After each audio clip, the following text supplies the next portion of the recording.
Tony Dalton plays Lalo Salamanca in the Emmy-nominated series Better Call Saul. He joined last season, I believe. I'm Matt Noble here from Gold Derby to ask, Tony, how wild is Lalo going to get moving forward? Wow, man, you have no idea how crazy this is going to get. I mean, I don't want to say much because I can't. But the next 3 episodes, which are the last 3 of this season, I mean, it just gets out of control. It's really crazy what these guys wrote. Okay, without giving us spoilers, without telling us what Lalo does or anything like that, can you give us 3 words to describe what's in store for it? 3 words to describe. Okay. So I'd say home. I'd say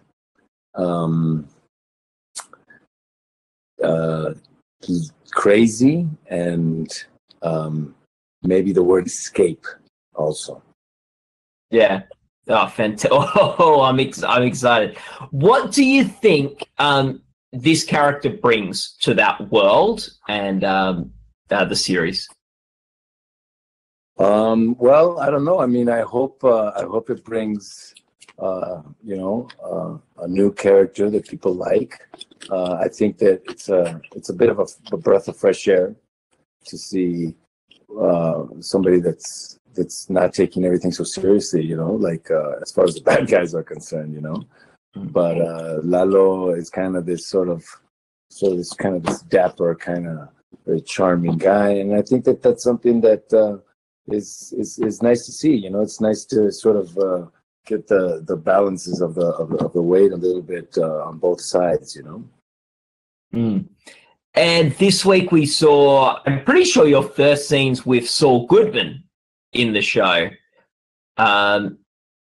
What was it like? What was it like playing off Bob and getting to enter sort of that sort of court world of the series? Yeah. Well, the first scene I did with Bob was episode 3, and yes, in the garage where we get. But I mean, working with Bob is amazing. Yeah, that guy's he's really something else. Yeah. No, fantastic. And what? Yes, and that's when you give him give him his first job to do. Right. Exactly. Yeah. What's been the biggest challenge approaching this character for you as an actor? The biggest challenge, I guess. I mean, I don't look at it as challenges. I look at it sort of as just like it's part of your job. You gotta. I think that the thing that I wanted to maintain the most is that the character has at the same time intensity and sort of danger, and also he's sort of kind and lighthearted.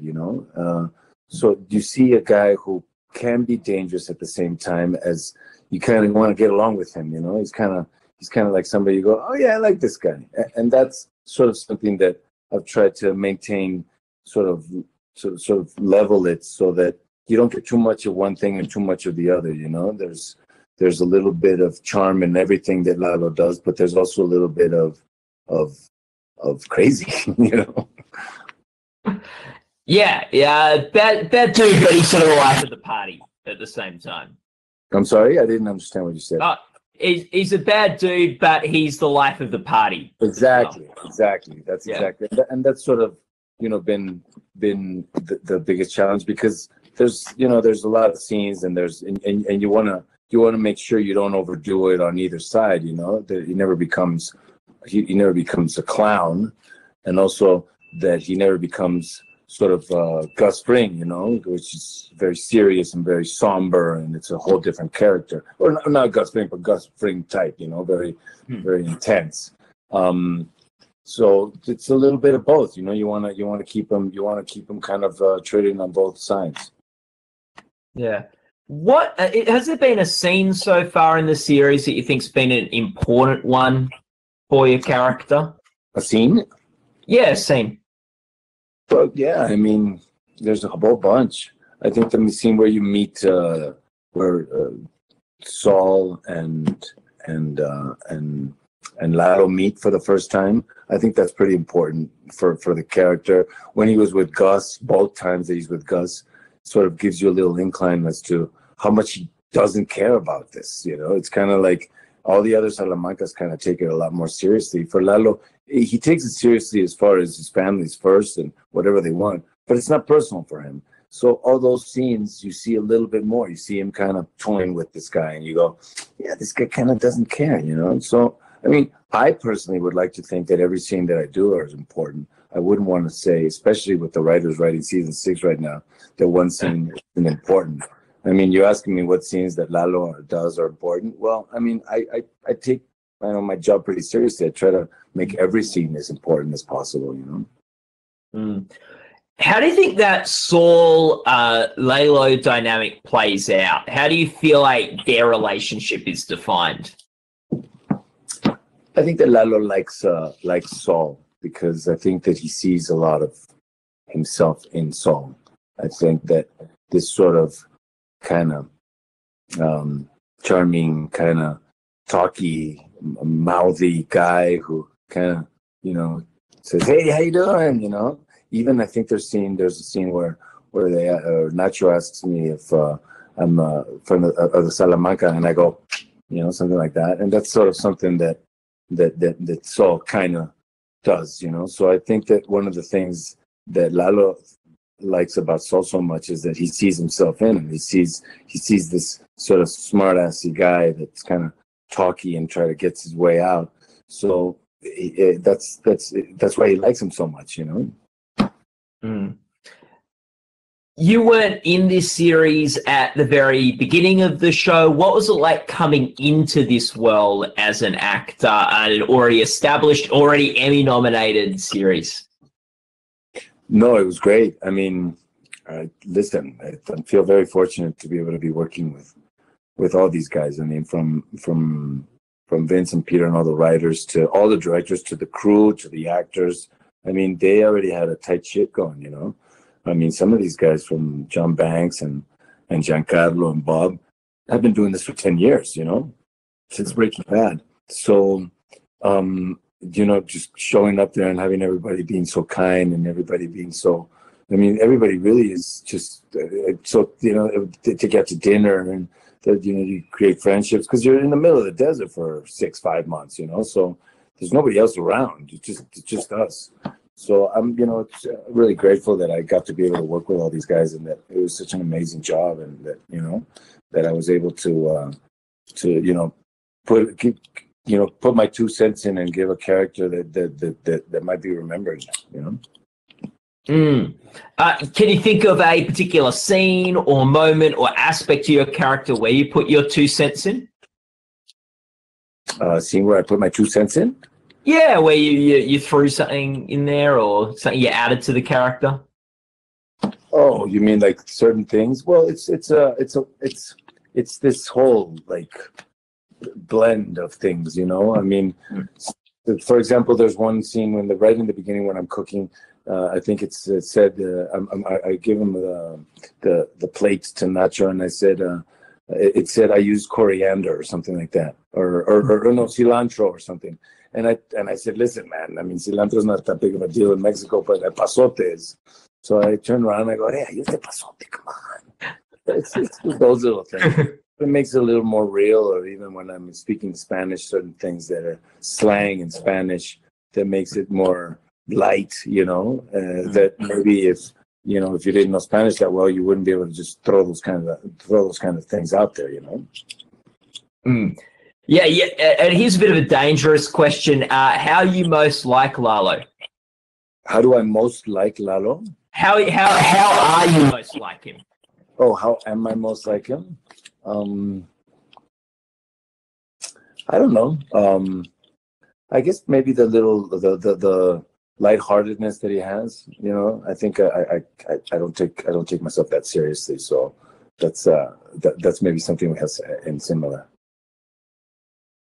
We'll talk about your character, and I think something interesting is because Better Call Saul's a prequel to Breaking Bad, there are some characters in the show who we've seen in Breaking Bad. We sort of know how their story ends, at least in that sort of world. There's also characters who we've never seen in Breaking Bad, people like Kim, people like Chuck. Ooh, what's going to happen to them? We don't really know.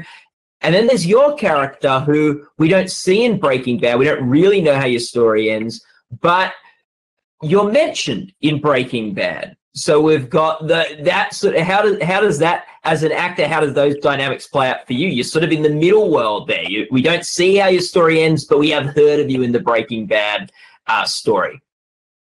Yeah, well, I mean, what can I tell you? I've thought about that a lot. I mean, what the hell's going to happen with this guy? But yeah, whatever it is that happens, I'm grateful to be able to be part of it. If I die in the next episode, or if I die in the next 4, or I mean, because I can't even tell you, I could die in the next one. You don't know. Yeah. I mean, it's I can't really say much, but I'm just really thankful of the work that I got and be able to play this character and till the end. Yeah. Do you get that when you get scripts, you get nervous that you might die in that script? I really don't, to be honest with you. I mean, I've heard of other actors that do.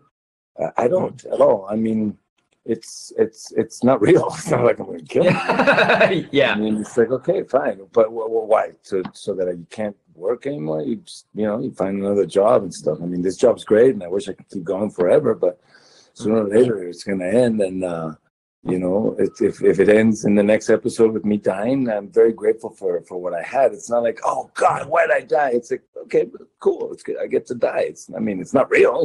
It's part of the character. And I think also sometimes it's even better to be in it just a little bit, because you just show just kind of a little, like, what the hell? Look at that guy. Who was that guy? That guy was doing a great job. Or sometimes it's also great to be in it longer and you go, look, that guy's still there. I love that character. So either way, I'm good. If I keep going, I'm super grateful, and if I die, I'm super grateful that I got the job. Yeah, I guess even in in TV, death's an opportunity, isn't it? Yeah, sometimes. Yeah. We've got, and I think, you won't be doing this job forever because it has been announced that the 6th season will be the final season of Better Call Saul, I believe, and because even if you last to the whole way to the end, there's one more season to go. How do you feel about the show wrapping up? Fine.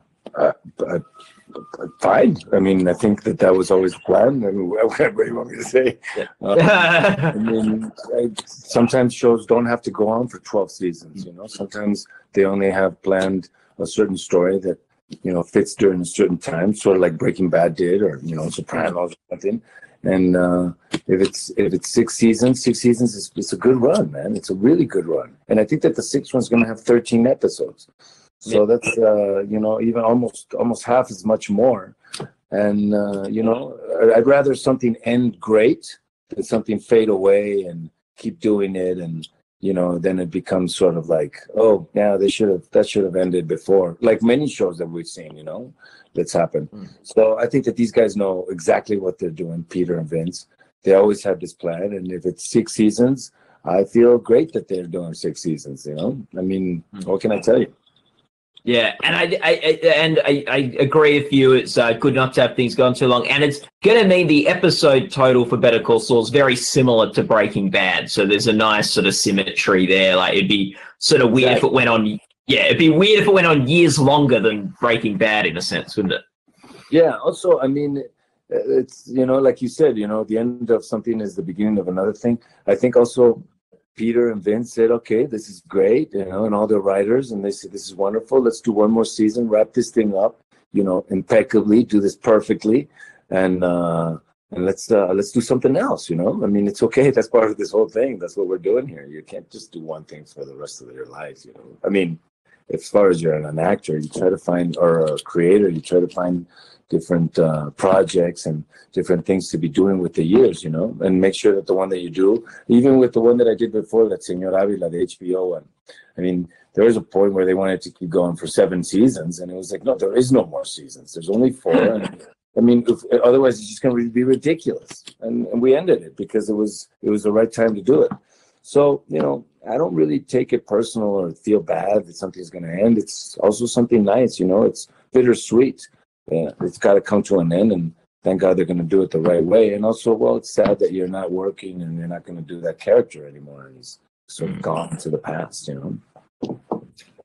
With making the show, does anything come to mind, a particularly special moment of filming, which was just sort of magic? Well, yeah, I mean, I guess there's a lot, Yeah.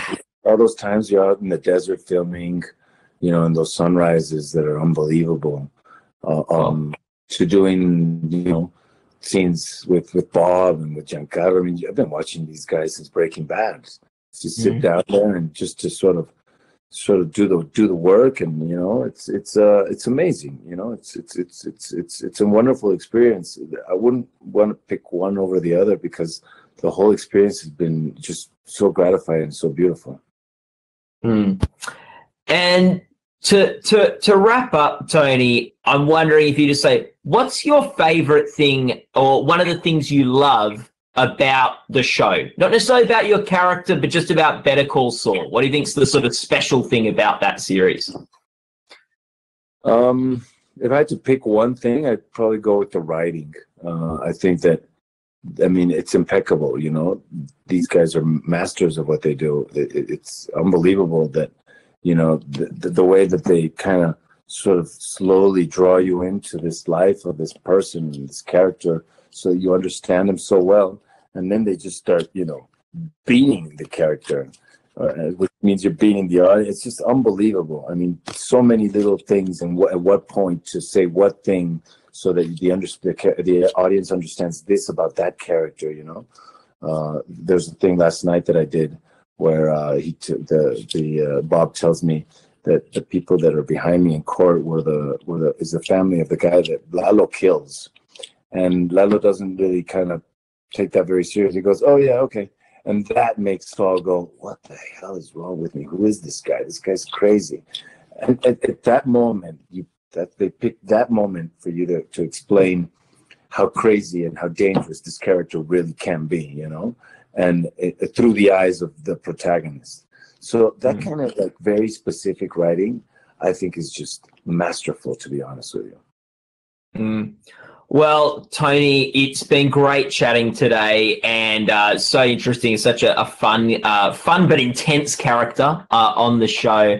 And for everyone watching this interview, you can go to goldderby.com to make your Emmy predictions and compete against the experts and editors from around the world, as well as you can join the forums and watch other celebrity interviews. Thanks so much for talking today, Tony. Thank you so much. I appreciate your time. Stay safe. Yeah, no worries. Yeah, you too.